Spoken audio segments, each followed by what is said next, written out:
Friends, இன்னைக்கு நம்ம போகன் படத்தோட ப்ரிவியூ பத்தி பார்க்க போறோம். இந்த படத்தை பிரபுதேவோட தயாரிப்புல director Lakshman இயக்கியிருக்காரு.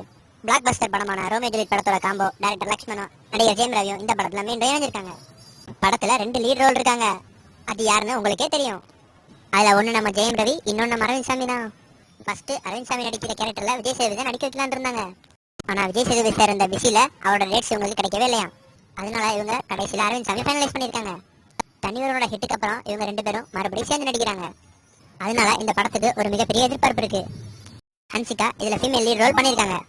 Cinematographer, editor, stunt மாஸ்டர்னு director அவரோட ரோமியோ ஜூலியட் படத்தோட குருவை 2வது படத்துலயும் யூஸ் பண்ணிருக்காரு. ராஜசுந்தரம் மாஸ்டர் டான்ஸ் கோரியோகிராஃபி பண்ணிருக்காரு. படத்துல அக்ஷரா கவுடா, வருண், விடிவி கணேஷ், நாசர், ஆடுகளம் நரேன், நாகேந்திர பிரசாத்னு நிறைய முக்கியமான கேரக்டர்ஸும் இருக்காங்க. யார் இந்த அக்ஷரா கவுடா, எங்கேயோ பார்த்த மாதிரி இருக்கேன்னு யோசிக்கிறீங்களா? ஆமாங்க, துப்பாக்கி படத்துல நம்ம இளைய தளபதியோட சூப்பரா ஒரு ரோல் வந்துட்டு போவாங்க. படத்துல மொத்தம் 6 பாடல்கள் இடம்பெற்று இருக்கு. அதுல நம்ம ரோகேஷ் எழுதி அனிருத் பாடிய டமாலே டமாலே டமாலே டமாலே பாட்டு மிகப்பெரிய ஹிட் ஆயிருக்கு. தண்டனக்கா, ஆளுமா டோலுமா, இதை தொடர்ந்து இது இவங்களோட 3வது ஹாட்ரிக் ஹிட்னே சொல்லலாம். படத்தை ஃபர்ஸ்ட் அக்டோபர் 7, 2016 ரிலீஸ் பண்றதா இருந்தாங்க. அடுத்து டைரக்டர் அந்தோனி அது அவரோட ஸ்கிரிப்ட்னு கிளைம் பண்ணாரு. அப்புறம் டைரக்டர் அசோசியேஷன்ல பேசி அந்த பிரச்சனையை சுமூகமா முடிச்சு வச்சாங்க.